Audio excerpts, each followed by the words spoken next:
Hey everyone, welcome back to our final episode of the G1 Climax 32 New Japan 2022 finale.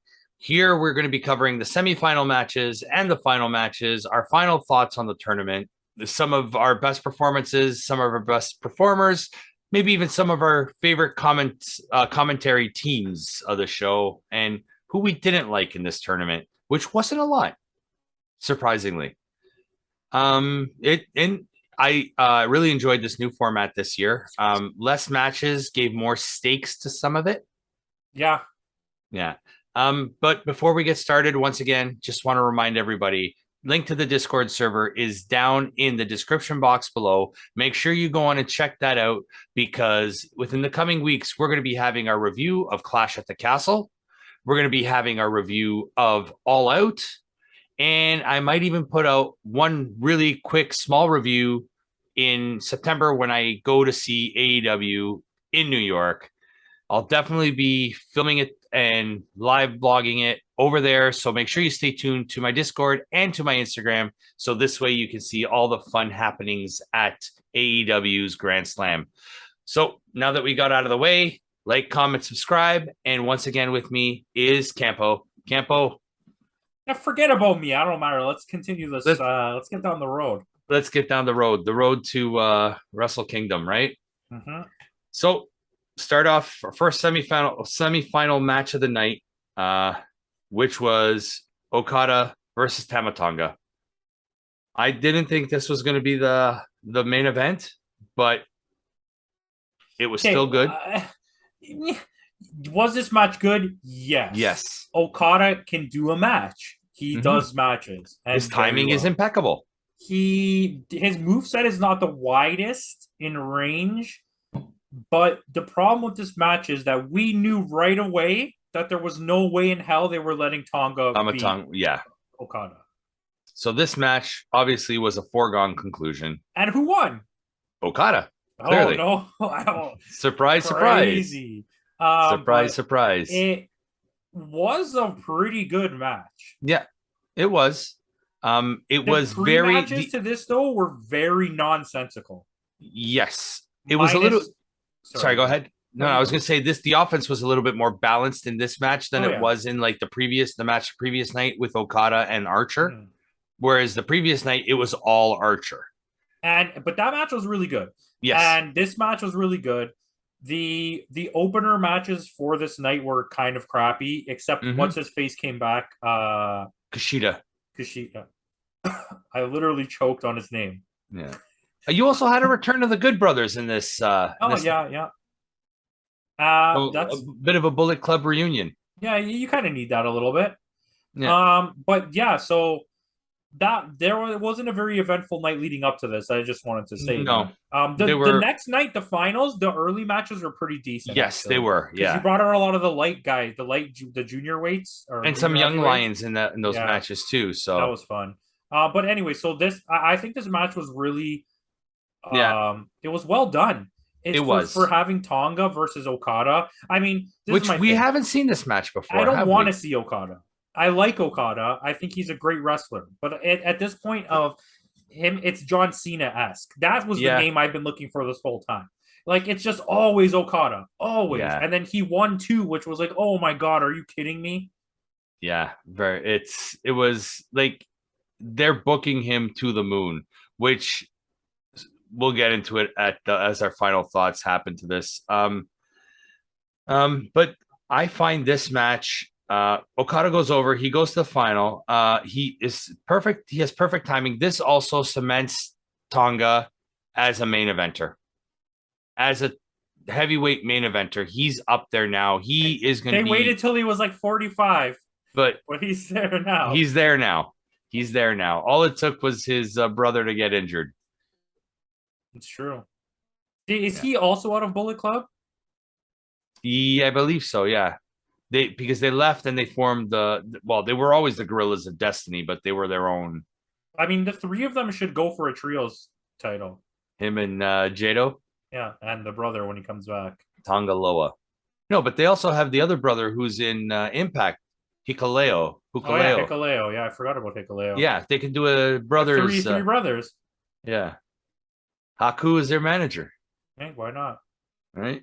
But I mean, it was a good match. It wasn't Okada's best, No, but it but was a good match. it was a good match. Like, I mean, I haven't really seen a really bad, like a couple here and there, but considering how many matches there were, to have only a handful of bad matches, And at this point, all of these guys are 3 nights in a row.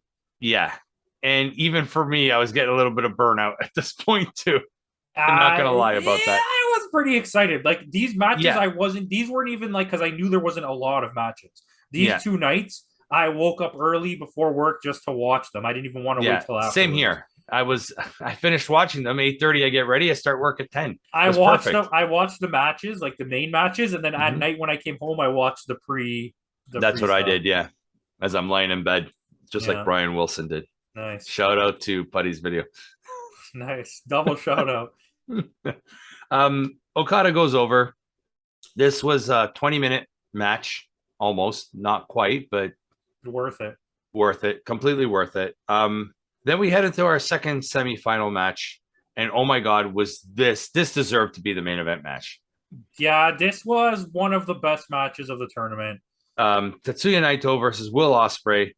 Um, like they start with that classic collar and elbow tie up. Like it felt like something special was about to happen. It had a lucha style. This is the first time between these two competitors that they're meeting. They've never met in singles competition before. It was very fast paced. Yeah. They both have lucha experience. Yeah. It was very influenced by that. They were both injured. Like Ospreay with the neck injury, Naito with the knee injury, and they were both selling it well throughout the match.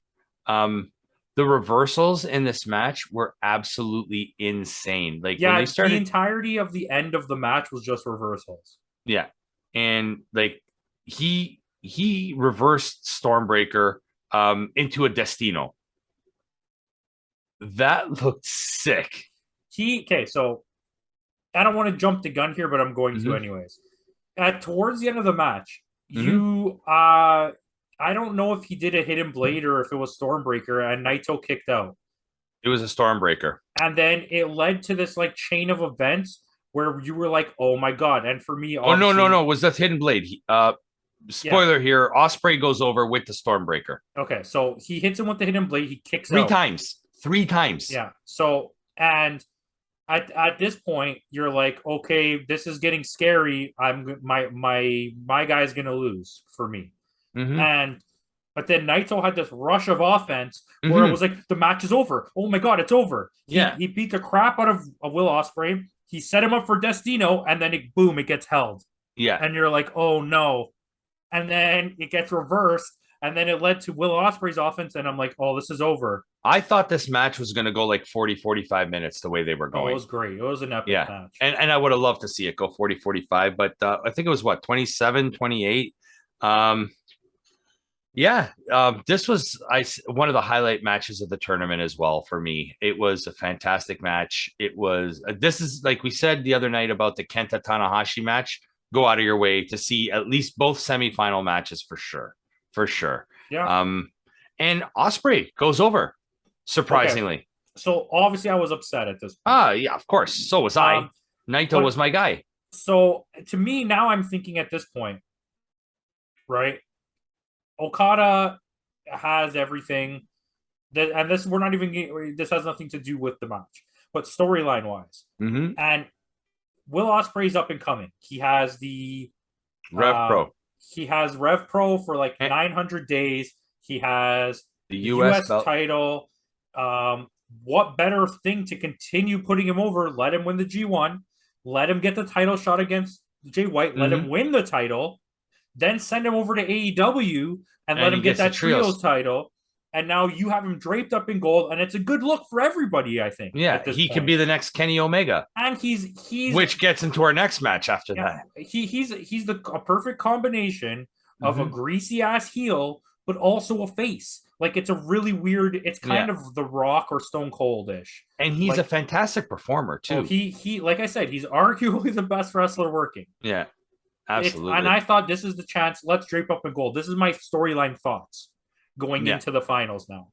And the Hmm. first British wrestler to ever win G1, the second white wrestler to Yeah. ever win G1. G1. That's where our thoughts were going at this point. Yes. So in my head, I'm like, oh, these are storylines. It does set up for something in the future eventually, but we'll talk about it when we get there. So we are moving on to the final night, night 20. This past Thursday, we get Okada versus Will Ospreay in the final of the G1 tournament. 35-minute match. There was no time limit set to it, but it went 35 minutes and a great. This is like Kenny Omega versus Okada level of good. Yeah. I'm curious to see. I'm curious to see what Meltzer is going to give this one. So, especially what happens at the end, which I'm going to say it, but I want you to tell me if I'm right because I know you wrote it down. But I'll get there in a sec. This match got to the point where, as ridiculous as it was becoming, and as much as I don't like the outcome of it, right at this point, I was like, I couldn't look away from the TV. So you have Will Ospreay is on this tear of offense. Yep. Okay. So I don't know. I'm gonna try to get the order. Okay. Anyways, he hits him with a hidden blade. Yep. Then he hits him with a tombstone. The spinning tombstone. Yep. Okay. Then he hits him with the high fly flow. Mm-hmm. And then he hits him with the V trigger. No, there was one more thing first. He hit him with the Styles Clash. Oh, the Styles Clash. Yes. Then he hit him with the V trigger. And then he went for the one-winged angel. Let him up for the one-winged angel. And Okada kicked out of all of this. 5 of the best finishers in all of wrestling, and he kicked out of every single one of them. Meanwhile, he was never able to kick out of, but they made a point. Chris Charlton said, he goes, oh, he didn't quite get all of that one-winged angel, though. Well, he didn't even hit him with the one-winged angel. Because Okada reversed it, yeah. Yeah, but it's like... Because that's a move Okada's never been able to kick out of. Well, nobody kicks out of the one-winged angel. We saw it on Dynamite as well. Yes. But, I mean, this match was absolutely epic. And like that series of events, you just heard me. He just started, and they make sure they tell you, Will Ospreay has been watching tape and learning all the people who have beat Okada, what they've used. And he did all the finish. His Styles Clash was really good. He almost dropped it. Yes. But it was like yes, and then like kick out, and it's like I don't want to sound like I don't like Okada because I do, but like you said, it's John Cena-esque. He gets beaten up. He's not my guy. He gets beaten up for the whole match, does his 4 or 5 moves at the end, and then. So I'm already mad because you took my guy out of the finals, and this was supposed to be his year. Remember, we're talking about storylines, which we'll get to that when we're done talking about the match. Yes. But, so then you took him out to have Will Ospreay. So the only option in my head was like, look at all these potential great storylines for Will Ospreay. Okada does not need this. No. This doesn't help his career at all. It just cements him now as completely untouchable in the upper echelons of New Japan. Yeah. But he's still only 34. He could have done this later. Because you know what's going to happen? They're definitely going to give him his 40-year-old G1 100%. Oh, he's getting that. When he turns 43, he's going to win a G1 out of nowhere. So it's like, you didn't need to give him this.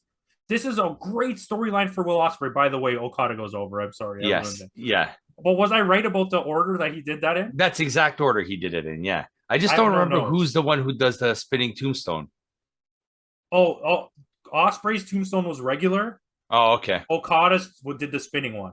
Oh, okay. Okada does his finisher is a spinning tombstone. None of Okada's finishers are finishers except the money clip because everyone kicks out of everything that he does. Yes. So. Because Ospreay kicked out of what, about 3-4 different Rainmakers? Yes, and then the last Rainmaker to me in my head was like, what? He kicked out of Rainmakers already. This guy did 5 finishing moves on you in a row, and then you did one Rainmaker and you beat him? That would be like someone like, I don't know, say someone like Daniel Bryan against John Cena, where Daniel Bryan is doing the go to sleep. Daniel Bryan is doing the pedigree. Daniel Bryan's doing the tombstone, and John Cena kicks out of all of them. John Cena does like the AA, and that's it. It's over. Yeah, it's like imagine if a wrestler got his ass kicked for the whole match and then he does a leg drop and wins. Hulk um, Hogan. Yeah. you know what I mean? Mm-hmm. Like at least when you're watching Flair, he's gonna put you in a figure four, and that's like it's like Bret Hart. You could beat his ass all match, but once he has you in the sharpshooter, it's probably That's it. over. It's over. I find finishers are more realistic in the sense of you're done when you're in the finisher Yeah. because you can't get out of it. Kind of like Blade Runner. Yeah. Once he And, does Blade Runner, that's it. Nobody kicks and out of Blade Blade Runner Runner. looks epic. By the way, I don't know. Maybe I missed it. I never saw the Rainmaker camera. They did do it, Did they do it? I but missed not it on the then. first Rainmaker. It was on the second one. Okay, so that's why on the first one I was like, "What the hell? They didn't do it. Yeah, they didn't do the zoom out. They had to do it. They've missed it a few times in this tournament. They missed it on a lot of times." Yeah, I'm kind of upset because that was a whole thing. yeah. But yeah, he goes over. You have yeah, see, I have it here. The first Rainmaker attempt was kicked out was at the 15-minute mark. So he's already given like there's and the match was 35 minutes. So the first one was at 15 minutes. So there were other Rainmakers in the match. So and this is already Okada's fourth G1 win. Two in Like a row. yeah, two in a Back row. to back. Why? What for what reason? And was it last year? I don't think he would have won last year because it was supposed to have been Kota Ibushi was supposed to win 3 in a row. Yeah. And Kota Ibushi got hurt in the final match. So they made the decision to give it to Okada at the end. I think it was ref stoppage, wasn't it last year? He didn't pin him. I don't even remember. I watched the match too. Yeah, I think that the last year's G1 it was ref stoppage. So he never beat Ibushi. It was injury, right? Yeah. So the ref stopped the match. Yeah, and you know what? Like So you know that what's win funny? could We be a we talk tainted about win. Okada. We talk about Okada, and yes, he has a lot of title wins and G1 wins and tournament wins, and he's held at a high regard. But the funny part is, he's only consistently maintained this level because Kota Ibushi keeps getting injured. Because Yes. he's the real golden baby child lover, golden lover yeah. of babies. Yes. Wait, well, that sounded, really... That sounded wrong. But it's funny because he just can't stay healthy. Yeah. He's Absolutely. their guy. Yeah. And I keep forgetting about him because he's always injured. Because he'll come back for a month, 2 months, and then he's out for 10. And you know, if you've seen the breakdown of this year's thing, and what's the one thing that kind of stands out to you that looks weird? To me, it's that Toru Yano's there, and that was supposed to be Ibushi's spot. Yeah. To me, because he's the only wrestler that just doesn't fit in with those other wrestlers, in my opinion. Absolutely. It would be like having a King of the Ring tournament, and you have John Cena, you have Randy Orton, you have Seth Rollins, you have like, I don't know who else is out there, Kevin Owens, and then you put R-Truth in there. Yeah. That's exactly what it is. And meanwhile, you had The Rock the whole time, but he's just injured, so you couldn't put him in that spot. Yeah. Or I know, I'm just trying to think of a name. Yeah, or Randy Orton's injured, so you can't put him in. You know who's that guy for me right now in WWE is what's his name? The bro guy? Matt Riddle? Matt Riddle, because he's not good. But they just use him to replace people that are good during situations. Like, he's injured. Put Matt Riddle in. Oh, Orton's injured? Hey, it was his tag team partner. Put him in there. Put Matt Riddle in. And it's like... Mind you, I have a feeling this match between Riddle and Seth Rollins is going to be pretty good. Yeah, it's going to. Seth Rollins is great. And it's... Okay, so I should take that back. I don't mean Matt Riddle is a crap wrestler. I just don't think he belongs with those top-tier wrestlers. It's my John Moxley theory. He just doesn't belong with the upper echelon of these teams. He's trying to be Rob Van Dam, but he comes off as a goofy version of Rob Van Dam. He looks like a dumb stoner. He looks like Keanu Reeves in the early 90s. He's like, yeah, bruh. Those Diet Coke commercials when he's riding a bike. Patrick Swayze just snorfing them up our noses, brother. Anyways, yeah. But yeah, this match was amazing. It was a great match, yeah. Like, I mean, regardless of who went over, like, I mean, yes, you and I both, we wanted Ospreay to win this match. We both did. Last week, both you posted in your stories and I posted on my IG congratulations to Okada because it was well deserved. He He's a earned it. great friggin' wrestler. That's He not the is. point. Just you gotta at some point you have But to at have some a point cutoff. you gotta build somebody else at this point. And right now, all your top stars, your top young stars are all Gaijins. You Yeah, have Finley, you that's a have huge issue, I Osprey, think. you have Juice, you have ELP. Like these are some of your younger guys Jay that are some of White. Jay White. These are some of your younger guys, and they're all non-Japanese. And that's a problem. I think because we know this is how it works in New Japan. They'll push one at a time. Yeah, And that's why Will Ospreay has been put in the United States belt picture. picture because they don't want to push any more Gaijins to be the champion. Yeah, A Japanese wrestler is going to beat Jay White. yeah, and most likely that'll happen at Wrestle It's Kingdom going with to be Okada. Okada.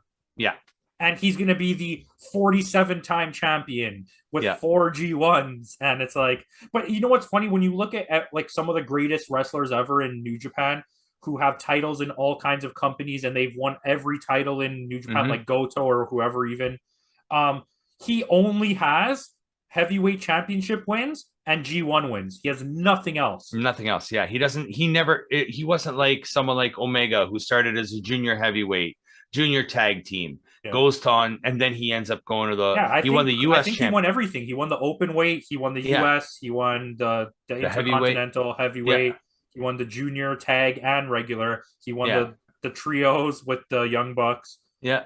He cleans house. And even Tanahashi. At least Tanahashi's done more. Oh, Tanahashi is at this point like he's untouchable. He's the Bret Hart of New Japan. Yeah. Except that his career wasn't cut short and he never left the company. Yeah. That's like, and they mentioned it actually, I think on the show, they said that they compared Tanahashi to like the Bret Hart of New Japan. Just in terms of consistency. And he can do everything. He can do every style of wrestling. And just like Bret Hart, he's pretty much won every championship there too as well. He's a really special case. Yeah. And I think Okada is more, he's a great wrestler, but he's more a product of the company's booking than the actual best wrestler that exists in this company. Yeah. I can agree to that. Totally can agree to that. Like it's true. He's like it's very much I find Okada's path very similar. Like I've compared it to him before. John Cena's path. Same idea. Yeah, and when you look at the character, when in doubt, give it to Cena. Once he lost Gato, first of all, I don't know if you know this, but his booking between after Gato and until he became the Rainmaker again, he was just losing like crazy. They didn't care about him anymore. They thought the character was over. Watched that. Was it the New Japan the retrospect or whatever it's called?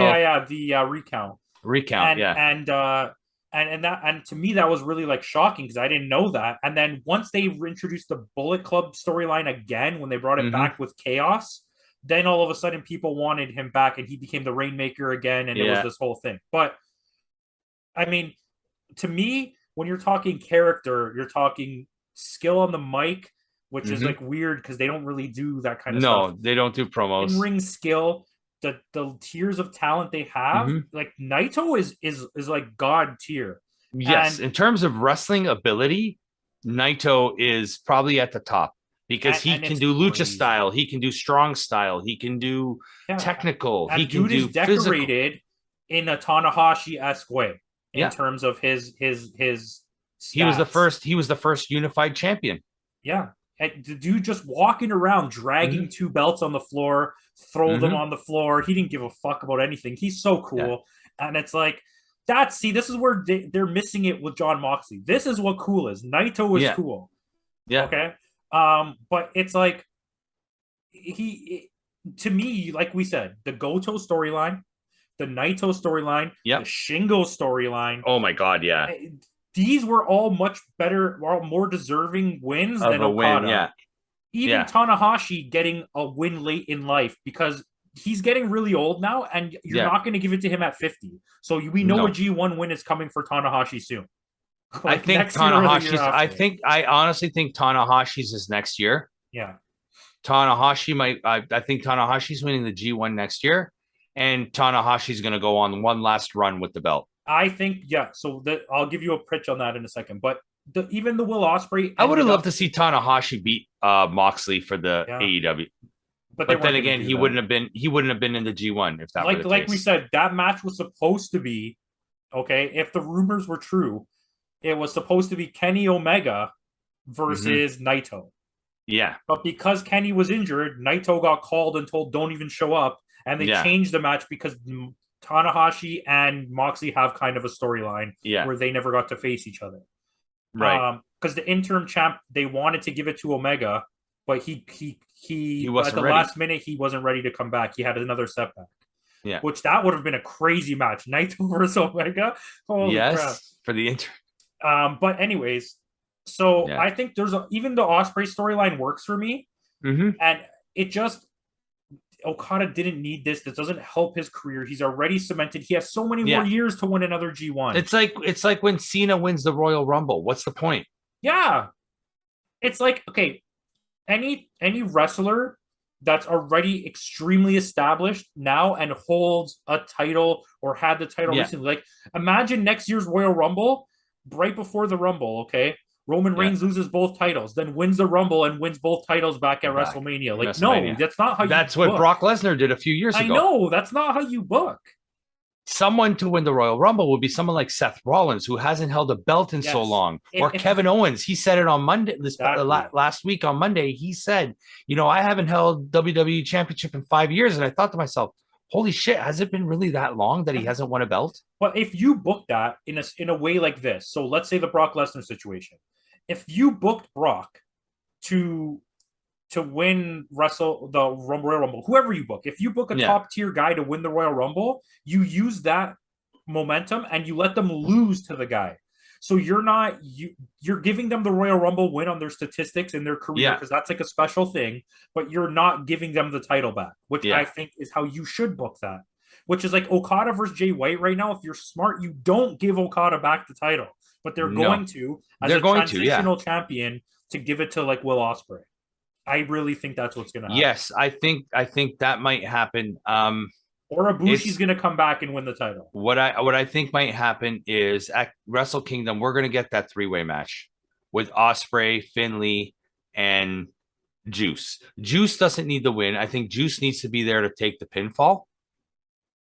Finlay pins Juice. Finlay becomes the new U.S. champion. And then at the next pay-per-view, we get Ospreay versus Finlay. Yeah. A blow-off match. Yeah, blow-off match, yeah. And then this You're way a good booker.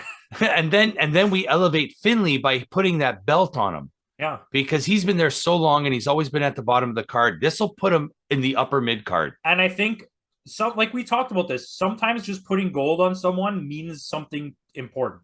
You don't some wrestlers are so good that you don't ever need to, and their legend will live on. Like, I mean, I don't think Finlay is at like Ospreay level or at Omega level, but he's there. Ospreay's career won't be hurt by losing the belt to win it back. Yeah. Finlay's career will benefit by him winning it and then losing it.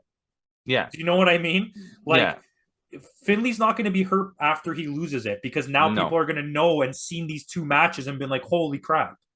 Yeah, that's like the Kenny Omega thing, right? He was already big. He was already good. But those Okada matches where he lost the first two, it didn't matter that he lost it. But the thing is, when it made with that third win, when he finally won it, all that more special. Well, he technically won it in the G1 without the title. Yeah. And that was like where he got shined. People were like, holy crap. And then the next match was like, whoa. Because that match is like a 10 out of 5. Yeah. Like 10 out of 5. Like it really is, though. You know what? The Chris Jericho versus Naito and Chris Jericho versus Omega are also both fantastic matches, amazing matches. Yeah, just wanted to get that out there. Absolutely, they are the Alpha versus the Omega. Yeah, Ibushi versus Okada. Like there, Ibushi versus Omega.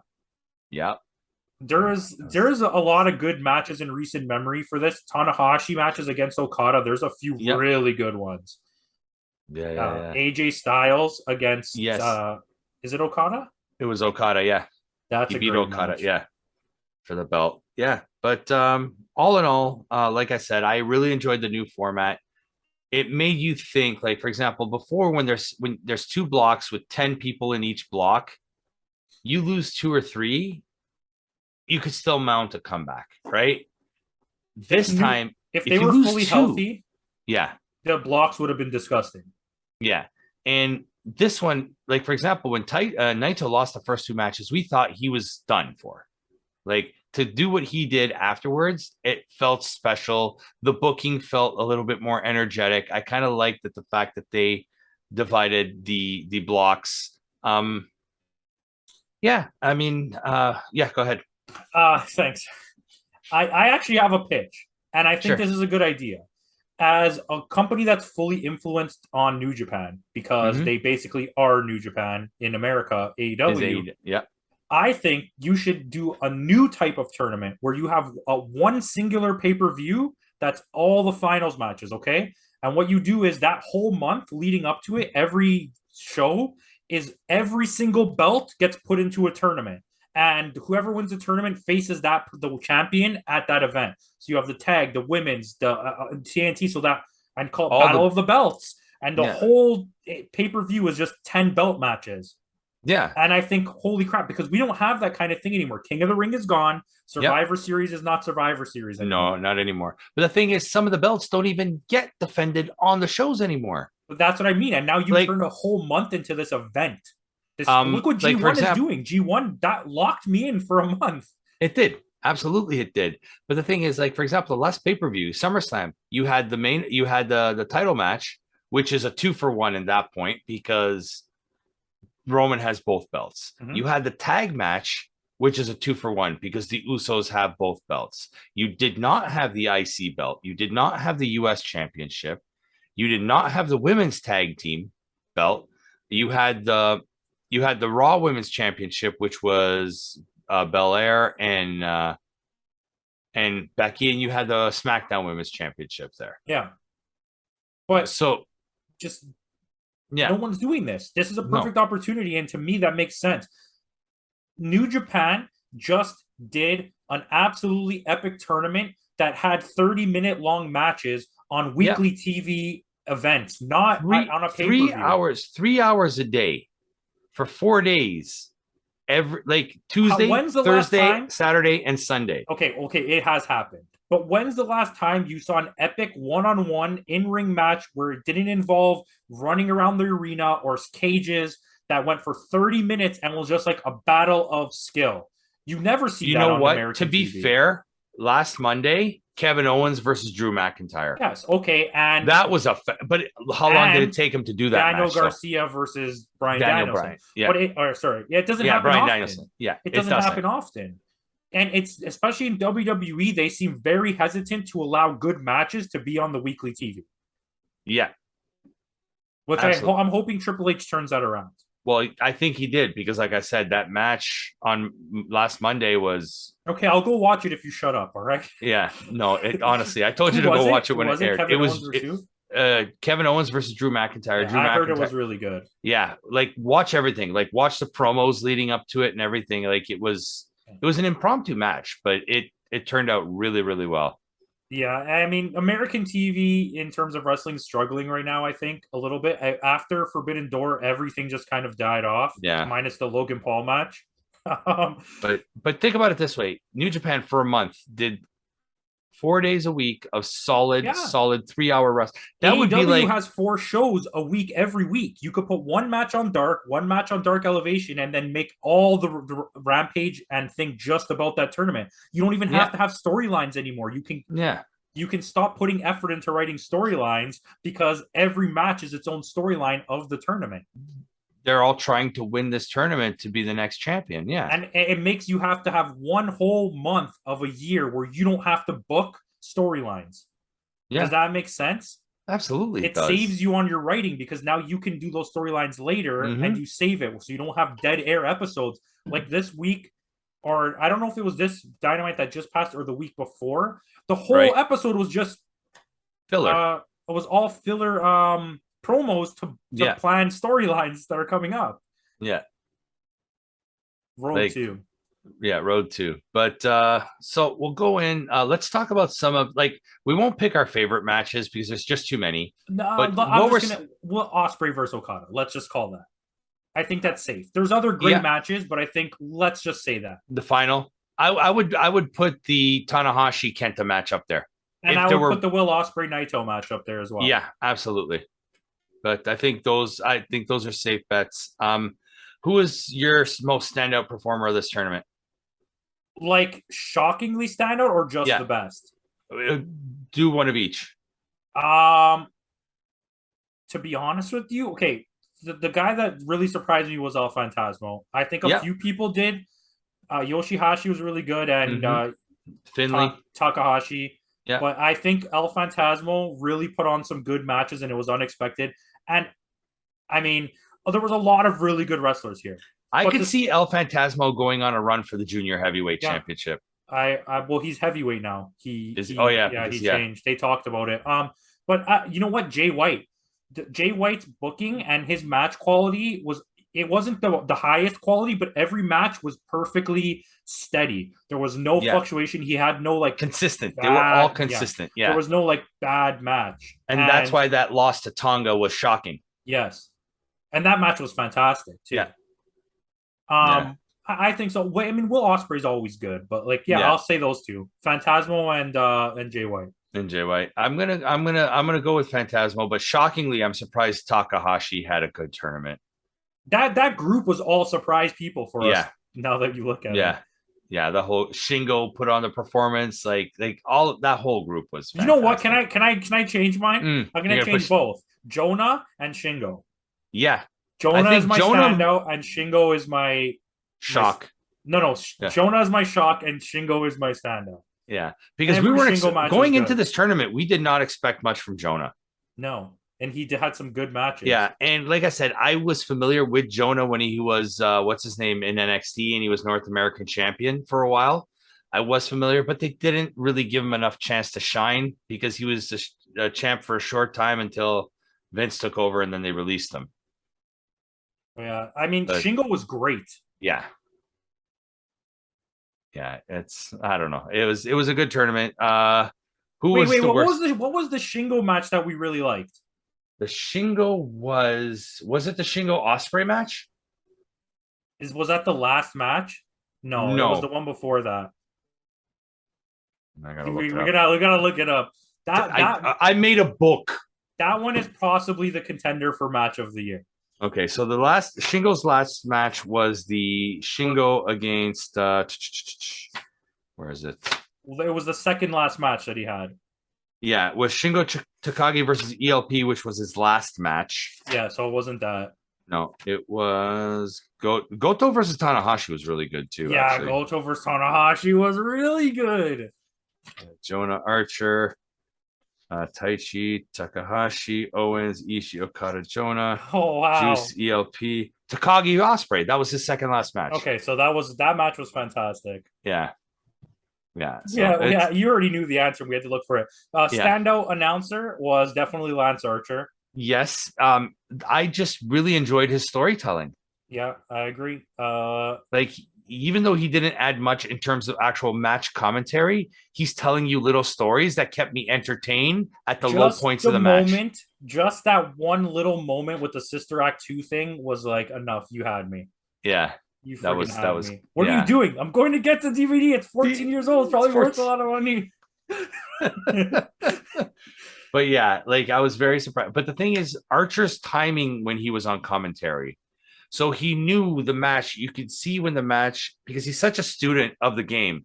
So he knew when the match was going to hit a low spot. That's when he would come in with a story or with a little anecdote or something just to keep the television crowd engaged until they got to the next big spot. And when they got to the next big spot, he would shut up and let Kevin Kelly do his thing. Yeah, and they worked. Worst announcer was Chase Owens. Oh yeah, agreed. Holy crap. Agreed that was that. Like I know he's trying to be the heel character, but it was like too much, man. Like, actually, you know what? Yeah, okay, I'll stay with him. David Finlay was pretty bad too. Not as bad as Chase Owens. Chase Owens was trying to be too much of a heel. Yeah, and it was like over the top. It was way over the top. You could tell Finley's not comfortable with commentating, so Clearly, that's why he didn't want to talk. In the early part of that event, he was just quiet. Yeah, but yeah. All right, ladies and gentlemen, that takes us to the end of our G1 coverage for this year. I hope you guys enjoyed it. Clearly, by all the comments that I've gotten and all the love that I've gotten, you have clearly enjoyed it. So if you want more wrestling content, stay tuned to this channel. And if you just came for the G1 content, we'll see you again next year. And with that, Campo and I, top guys, out.